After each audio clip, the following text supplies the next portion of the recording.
All right, welcome back to Resilient Voices and Beyond, Season 3, and this is Episode 6. It's truly an honor and a privilege for the guest that I have on here today. In a way, not even in a way, she's definitely helped me, be who I am today as a young man in this work. I've watched her do her thing, and I continue to watch her. But before I pass it over to her, if you don't know, I'm moving too fast. Gratitudes and thanks to you guys. I truly appreciate all that you guys are doing to support me, and not only me. There's other individuals who have podcasts surrounding around child welfare that are speaking up, letting these voices be heard, advocating. I just want to give you guys a thanks for your support, for your willingness to learn and listen, and just the openness that I've seen throughout. I want to say since COVID, it's really been a very open, society. Not saying that we've gotten rid of all of our issues, but it's been very open to receiving what people have to say, whether we agree or we don't agree, and I really thank you guys for being, a vessel for these voices that come on here, and supporting them even after they on here. So thank you for that. If you do not know who I am, you just happened to stumble across this wonderful podcast. My name is Michael D. Davis Thomas, aka MDDT Speaks. I spent approximately a little bit over 11 years in the Michigan child welfare system, half of that on the juvenile side, half of that on the foster care side. Did extended foster care, aged out, started advocating at 15, and been doing it ever since. I have over a decade of experience in child welfare professionally and with lived experience. So I'm glad to be here, glad to be you guys' host. And without further ado, because y'all not here for me. Y'all really not, I'm going to pass it over to our guest to introduce themselves. Well, thank you for having this podcast and being a part of the change to allow people to come and speak about child welfare in the foster system. So I'm Alexandria Ware. I am the CEO and founder of Culture Creations, Inc. I have done a lot of child welfare work in my short 30 years of life. I currently am the inaugural Arthur Gotchman Child and Family Advocate at Children's Rights. In addition to that, I am a newly found kinship parent of 2 weeks, and it has been a journey. It has been a journey, but God has been blessing us and helping us along the way. I'm an aunt as well. I just joined Alexis and Justin's Blacks speakers group that they're training people from stories to stages. Mm-hmm. I do a lot of policy work, and I love the youth, and I love my community. Shout out to Wichita, Kansas. So if you're ever in Wichita, hit me up. I'll tell you the spots to go to. But I love my community, and I want to make sure we leave it better than the way it was given to us. So yeah, I'm excited to be here, and finally glad that this lined up for both of our schedules, because we both are extremely busy people. So yeah. Definitely. I just got to start out. I am extremely honored and humbled to have you on here, Alexandria. It's truly a privilege. In my time of stepping into leadership, stepping into my own purpose within this realm, there's a select few of people I feel God has placed in my life to watch and observe and learn from.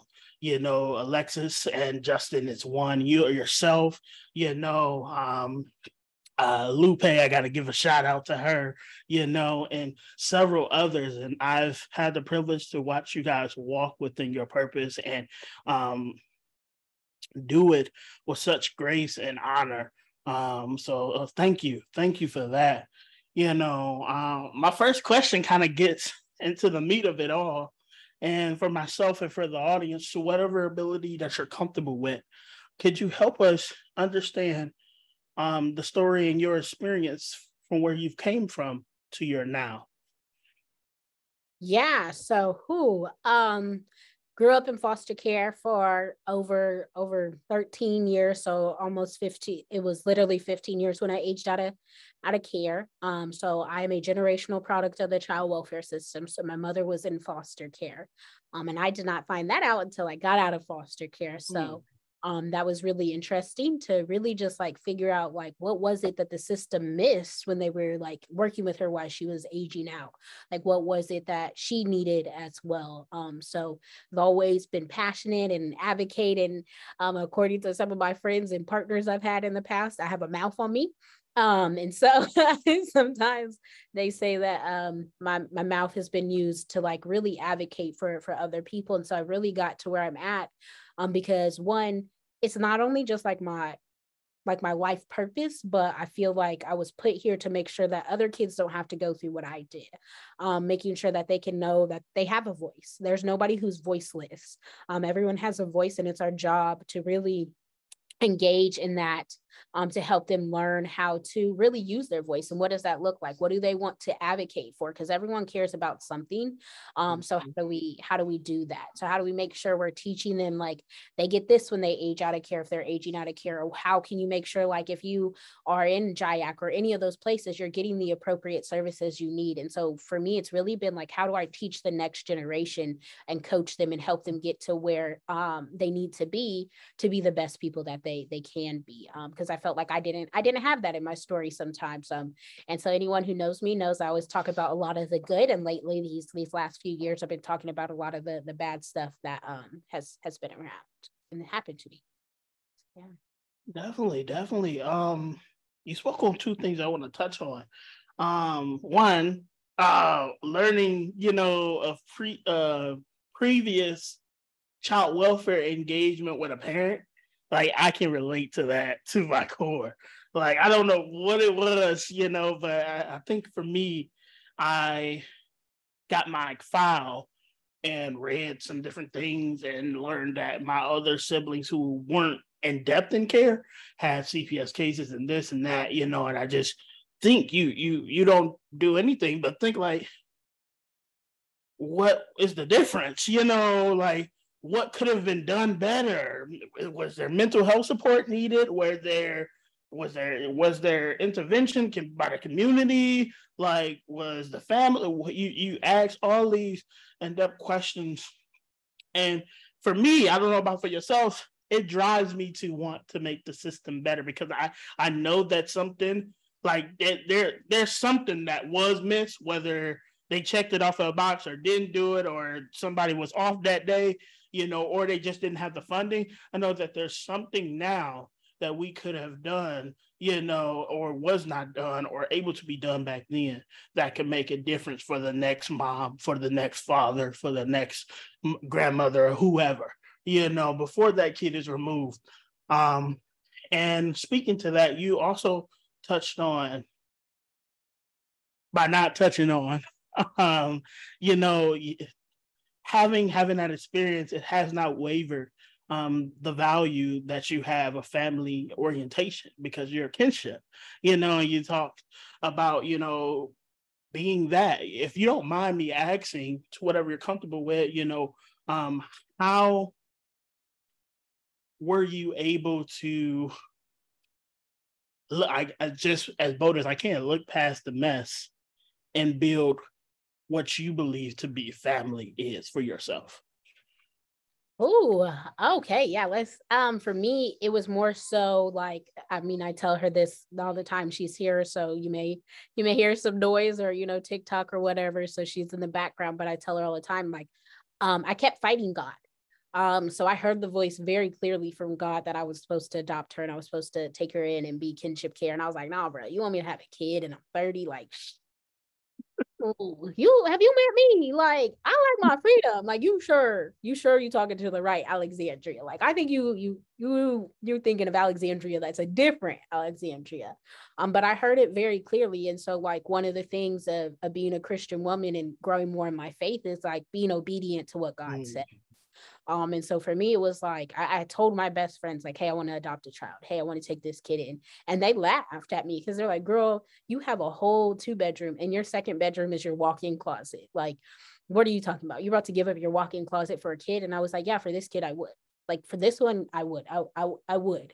And there's not very many kids I would do that for. And that I love the kids I work with. I do.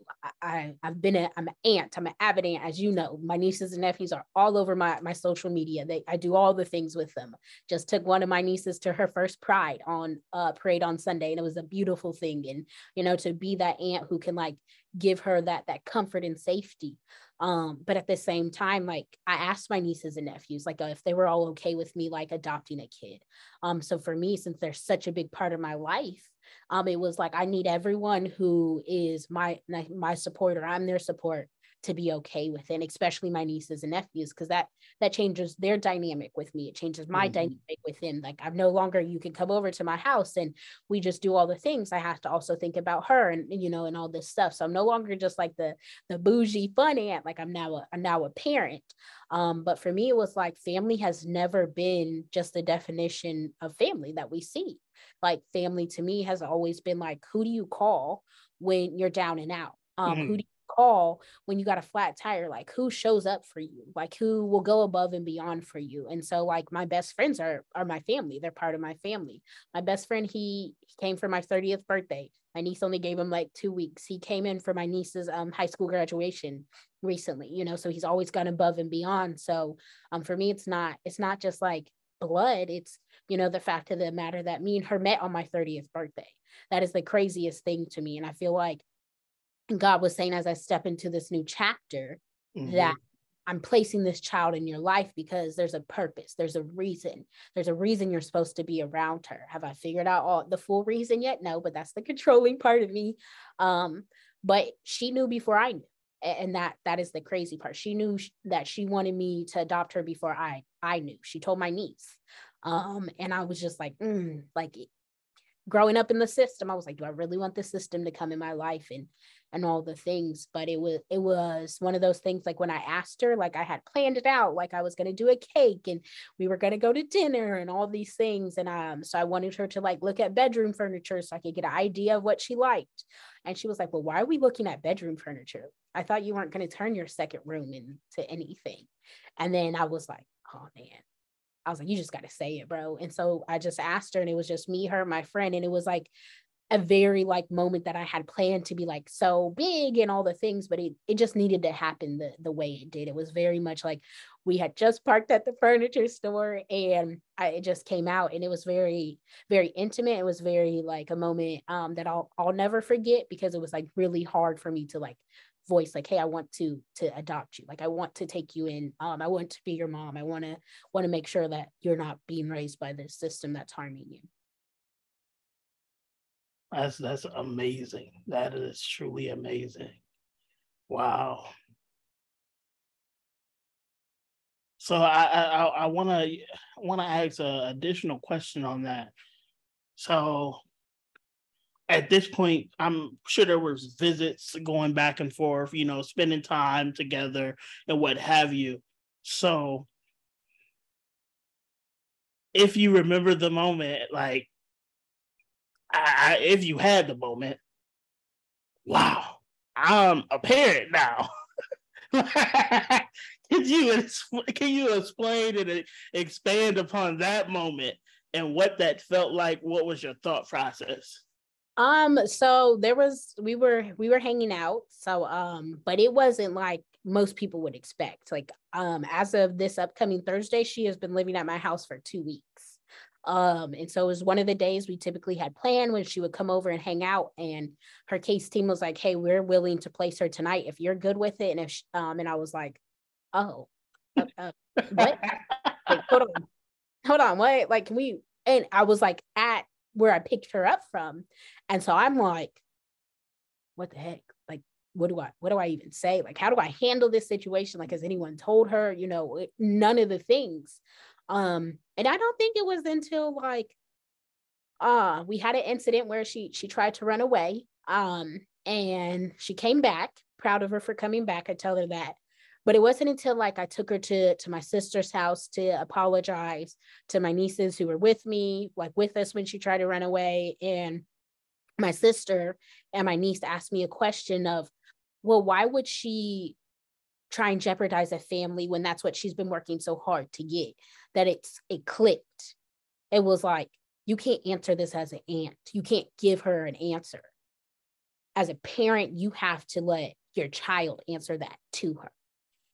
Because as an aunt, you know, I'm like, oh, da da da da da this. Like, you have to understand the way kids in foster care think, and you know, all the things. But that was the moment it clicked for me. Was like, I'm a parent now. Like, I can't answer their questions about her feelings. I can't put how generalized how all kids in foster care are.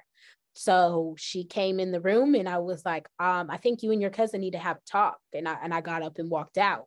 And that's the moment when it clicked, because I was like, am I causing everybody more harm than good? Like, what am I doing? You know, like, how am I making sure my nieces and nephews are okay? How am I making sure she's okay? Like, how am I taking care of everybody's well-being in this situation, to think about, like, what is she going through? How is this affecting her? And there was this last week up until like maybe a couple of days ago, like, it was really heavy, and it was just replaying in my head, and like making sure like I'm not failing her. Like, I don't want to fail her like the system did. And then I had to get out of that. Like, I had to get out of it and be like, you're gonna fail. You've never been a parent. This is your first time being a parent, and that's okay. But also using my experiences, my advocacy, my passion for, you know, children in care, human rights, youth of color, and just making sure that like I'm teaching her the game. You know, like, we had a conversation, like, a lot of kids in care, they play checkers. I need you to play chess. I need you to be one up no matter what you're doing. If you decide you want to be a fashion designer, cool. How can we make sure you playing chess in your field? And so really giving her those nuggets, that's really what helped me like realize, like, I'm no longer just your mentor. I'm no longer just an aunt. I'm now a mom too. So how do I navigate all those roles, as well as navigating my own trauma? I mean, we had talks about like how hard it is to parent with trauma, as well. Wow. I appreciate you sharing that. You know, I definitely, I feel like that's going to touch somebody listening to this right now, you know, because it spoke to my heart very genuinely. I want to transition just a tad, um, because I know you've done a lot of advocacy, as you spoke about, you know, but there's some specific areas I know you've done some advocacy in, and more specifically, have done a podcast as well, you know, surrounding around, you know, colored women, colored girls, you know, and not just that. I know you spoke out in general for BIPOC individuals, but highlighting the experience of young girls within the system. Would you like to share a little bit about that? Yeah, so in addition to all the work I do, I am also the co-founder and a co-host of Diaries of a Black Girl in Foster Care podcast. And so really that came from one, Ma'Khia Bryant being murdered while she was in the child welfare system. And so really we wanted to speak on and talk about like our experiences as Black girls, and we're not always allowed to speak on those things. We don't hear those within the system. And so we really did that, as one said, you know, and we're still trying to figure out what season 2 looks like. All of us who are part of the podcast, we are extremely busy doing all the things. As you're aware, Black people are always out here trying to save the world, trying to do all the things, and Proud to tell you. you know. What's a vacation? So yes, we want to be the warrior to everybody. But I think for me, really what's been the biggest thing about talking about Black youth and care in BIPOC youth is the fact of the matter that people forget, like, we are a minority in the United States, but yet we are overrepresented in the child welfare system. And we don't have time to get in the history of how the child welfare system was created and all those things. But if we look back to it, and I'll touch on it quickly, child welfare was child welfare when there was slavery, before it was officially the foster care system, before it was the people were orphans. America got away with taking kids from their parents. And so they continued to do that. Then it came into, oh, now we have orphans. Oh, now we have the foster system and we have the child welfare system. So it's really also helping people understand that, like, as a Black kid who grew up with a ton of white parents, they were not equipped to take care of my hair. They were not equipped to take care of my skin. They were not equipped to teach me how to be a Black woman in this world. I needed people to teach me those things. And I love my adopted parents to death, you know, like, shout out to them. Even though we have our differences, they still raised me on some great values. My grandpa, as the title of this session used to tell me, is like, go at it with joy in your heart. So everything I do, even when I'm talking about, you know, race and how it affects so many kids in the child welfare system, is I go at that with joy. You know what I'm saying? And so really it's been highlighting what's going on with young people, and how can we as professionals, people who have lived experience or lived expertise, or, you know, whatever you want to call the word, really make sure that we're thinking about our Black and brown youth. Because you'll hear people say, well, there's no racism in the child welfare system. That's a lie. That's a lie. And I would like you to challenge your own self to read up on the history of child welfare, of how we had orphanage trains who would come from the East Coast and bring those kids out to the Midwest to work on farms. You're taking inner city kids to the Midwest to work on farms. Come on now, like, do the work to really provide the history of that. But I think really thinking about adultification is really one of the things that our podcast highlights the most, is how young Black girls are adultified at a young age. And how can we get away from that? How can we stop adultifying them and see them as kids and see them as innocent and allow them to have that childhood? No kid should be seen as an adult at the age of 12. You're a child. Be a child, have fun, have a childhood. I wish I could go back and have a childhood, because I would, and I would switch place with any 12-year-old who wants to be an adult and take these bills. I will gladly not pay for it. I'm trying to tell you. No, I love that. Well said. Well said. Oh man. Yeah. Me and you both have.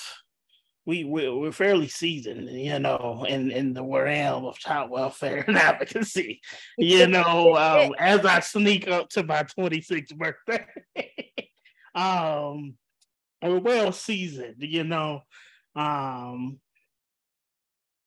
We've seen advocacy, and I'm gonna be straightforward, advocacy from an unhealed place and advocacy from someone who's done the work.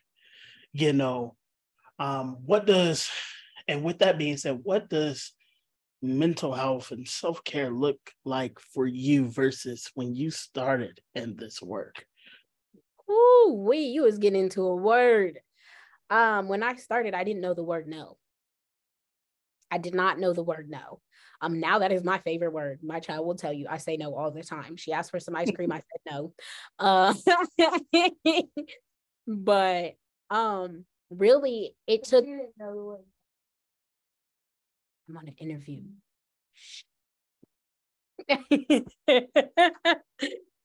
It took me breaking down to realize I needed to heal. It took me being honest and vulnerable with myself. So now for me, self-care is built in every day. I have learned I'm actually an introvert. I like my phone on do not disturb. We go on a walk every night, even if it's for 15 to 30 minutes. I like journaling. I had to figure out who Alexandria was out of child welfare. And that's really one of the reasons I started Culture Creations, is because we don't allow kids to heal. We don't allow kids to discover who they are when they're in this system. You become a number, you become aggression, you become the charges you've done, and we don't see them past that. I was not just the girl who was angry. I may not be good at art, but I like art. I may not be good at like poetry, but I like going to listen to it. You know what I'm saying? So I've really dived into like, what is it I like? Who am I outside of child welfare? Because when you start advocacy, a lot of times your identity is woven into advocacy. So we really help with that identity development, you know, of like, who are you? Like, how do you do things? Like, how do you show up? Like, outside of advocating for child welfare, what are things you like to do? What are things that bring you joy? What makes you happy? And I love the word joy because I feel like people always are like, oh, I'm happy, but anybody can take your happiness away. People can't take that joy away. And so for me, it's been really figuring out what I like to do. I like picnics. Okay. Like I was telling a potential partner I have, I like doing all the bougie white things that they say Black people shouldn't do and do them. I will go peach picking. I will go strawberry picking. I will go apple picking. I like doing those things because I like to be in nature. I don't like bugs, but I like to do those things. Like if I'm outside, I have realized I'm in a bug's house. If the bug is in my house, baby, you got to die. That's just the way the cookie crumbles. But besides that, I've really tapped into healing and really like telling people no, or like, I don't want to just talk about the positive that happened in my story. I want to talk about the painfulness. I want to talk about the heaviness as well. I love that. I love that so much. You touched on a point that I want to circle back to here, if you don't mind. Finding out who you are, and I'm gonna say this in the aspect of advocates out there. Find out who you are outside of what you're advocating for. You know, um, there's a saying that goes around, and I'm probably gonna butcher this. Whoever listening to this probably gonna tell me about myself, but advocates are born from hurt, pain, you know, and that's another one. But like I said, I was gonna butcher it, but y'all tell me in the comments. But most of them are born from some kind of um, adversity, to say the least. And there's a level within the foster care child welfare realm um, of trauma bonding, which is why you see a lot of us, you know, I want to be a social worker. Well, you know, I want to do this. And I believe I was having a conversation with a good friend of us both, you know, Daniel. We were talking about most of us go into the same fields, you know, this is our world, you know, but when we get to our adulthood, we try to get out of that world. And it's kind of at that point all encompassing because that's all we filled ourselves with. That's that we aligned ourselves with those people. We never stepped out of that, you know. And if anything I can offer in addition to what you just put out there, Alexandria, is lean out, you know. It's okay to be an introvert or extrovert, but whichever style you have of learning or, you know, getting to know yourself, take time to get out of your comfort zone um, and do it within your capacity, you know, because it's invaluable. Um, myself, I definitely was leaning towards football and everything else, but God had a greater purpose for me. And, you know, I didn't think for myself I would be speaking, you know, traveling, doing all this stuff. I feel more comfortable, and I tell people this all the time. I feel more comfortable doing the background, putting together a PowerPoint, you know, and stuff like that. But I am walking in obedience of my calling and what God has for me. But I know I'm doing it in the sense that I want someone to take my place. I'm not doing it to get the rewards, the accolades, this, that, and the third. It's great, but I'm not doing it for any of those. I'm doing it so that the legacy of what I'm doing is transformative. You know, the same issues aren't there when I'm gone, and that hopefully no one has to take my place. But if someone does, they're trained up enough to know what needs to be done. With that being said, I want to transition, as I add my last couple of questions here to back to kind of like your expertise in the advocacy and passionate topics. You've done some work with Knighted, and that's how we actually came together. I know you love your data, so if you don't mind speaking to some of these different areas that some of the other people may not know that Alexandria is into. Yeah, so outside of working with young people, I like data. Data helps us tell a story. So I really love Knighted. I was your support coach. It was in my first year being a support coach, and you were my first little supporting. So I was nervous. Y'all probably did not know that. I was like, Lupe, what if I mess them up? Like, what if I don't know how to explain this to them? And she was like, you got this. But for me, it's also how can we use that data? So we have this data out there. Why do we keep asking kids the same things? Like, well, they're telling us what we need to know. So how can we use this data to really help inform policy, to make policies better? So I also love policy. As I work for children's rights in their policy department. And if you would have asked me when I was going to college, I wanted to be a social worker. Little did I know, I actually really like data and policy. I wish I would have waited until I had healed some and really got the chance to learn me.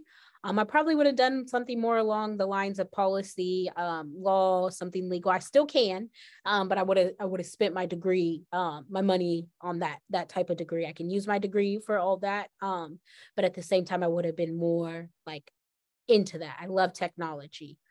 So I've done everything from being a Knighted reviewer to working at Think of Us, to working at Children's Rights, to doing CCAIs, FYI, and interning on Capitol Hill.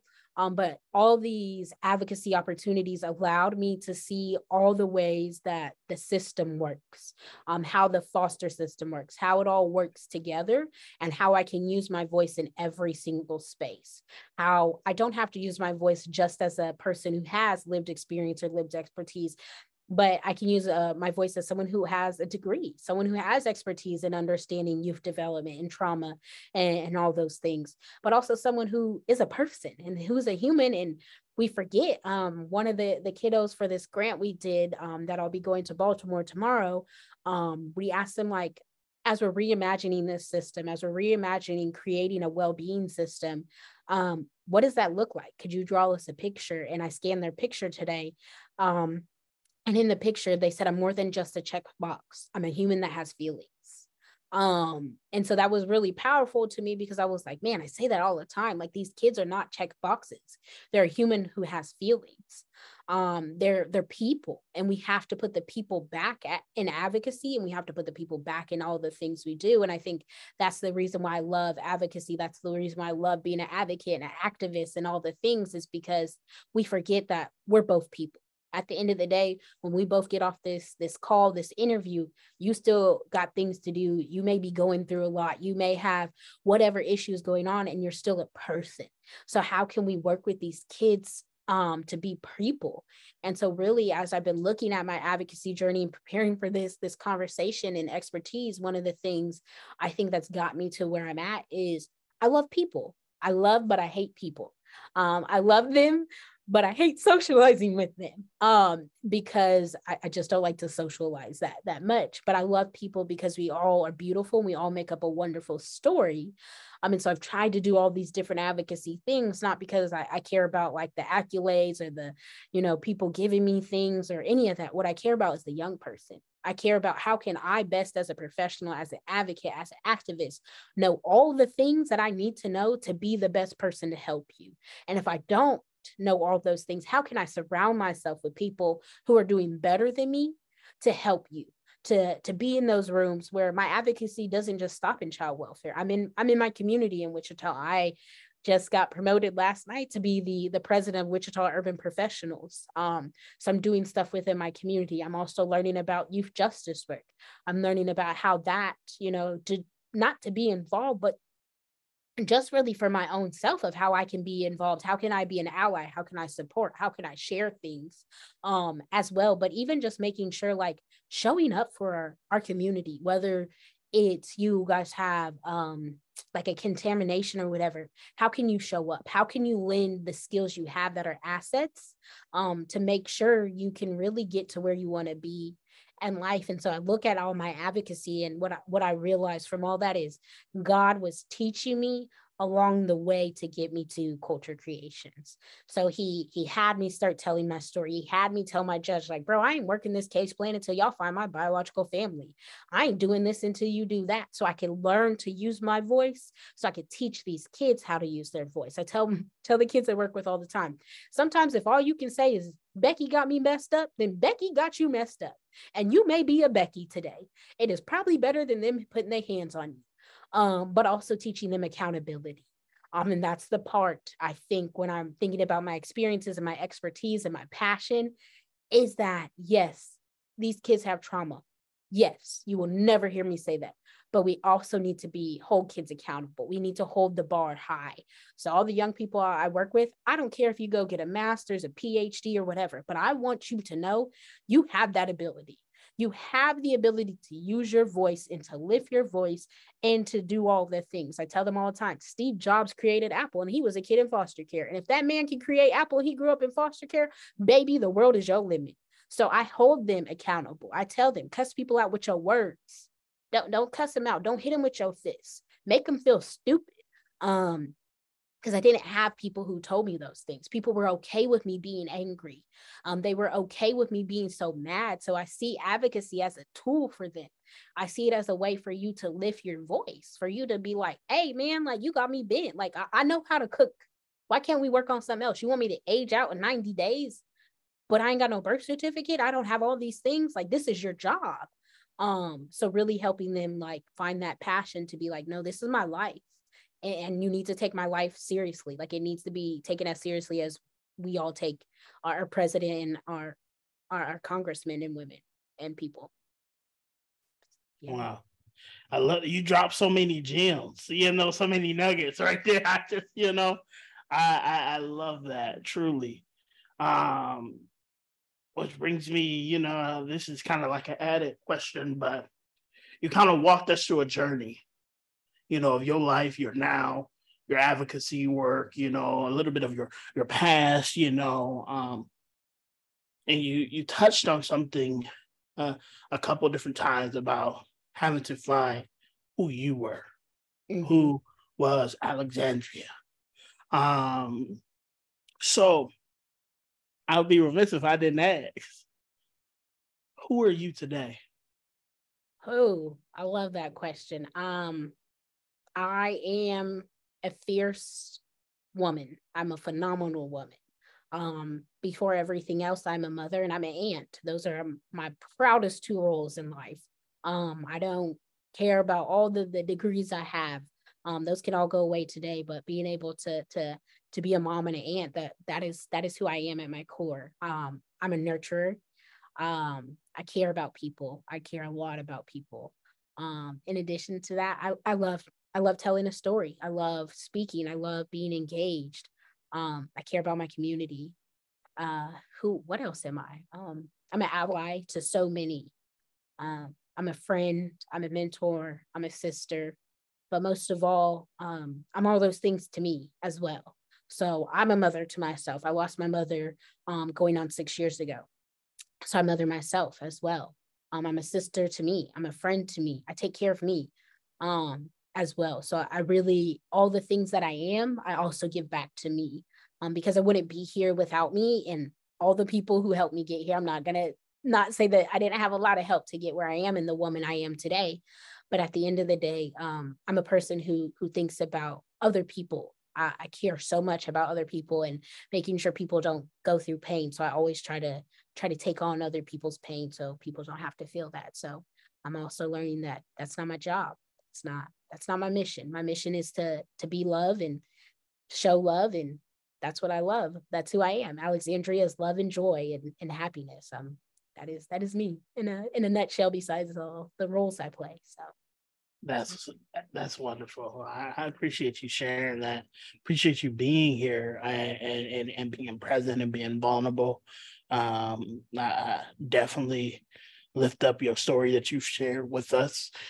Um, any last comments? Now this space is for you to like. You got a rap song, an album. You know, you got a book. You got some bars you want to drop real quick. You know, whatever.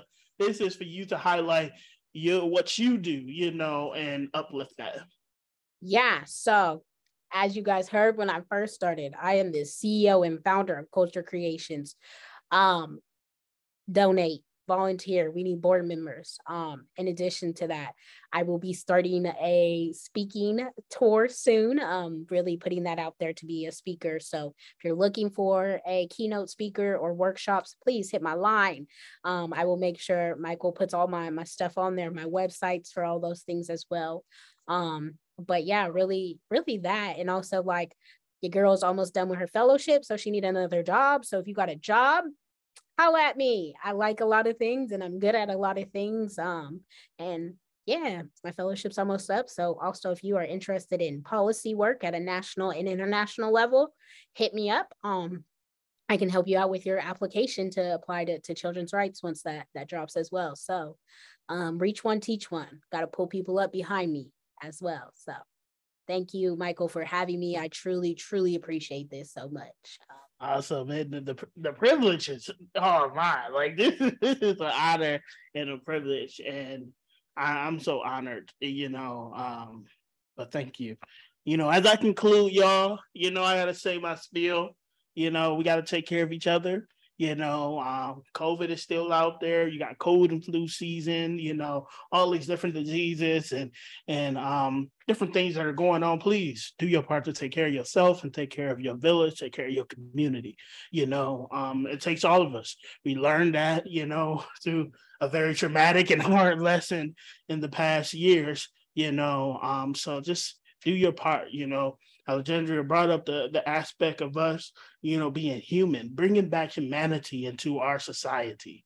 And what does that mean? That means us when we think to be selfish, think again and be like, what can I do to help somebody else?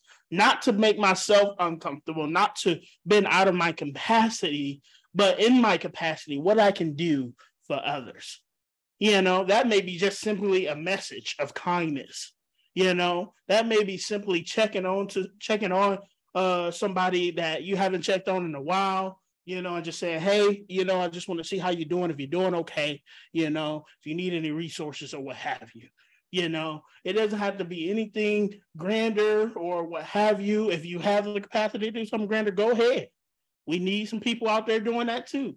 But if your capacity is, for most people, you know, out here working 9 to 5s, very minimal, the least you can do is send a text. The least you can do is make a post, you know? So with that being said, I know that some of the things we mentioned here may potentially be triggering.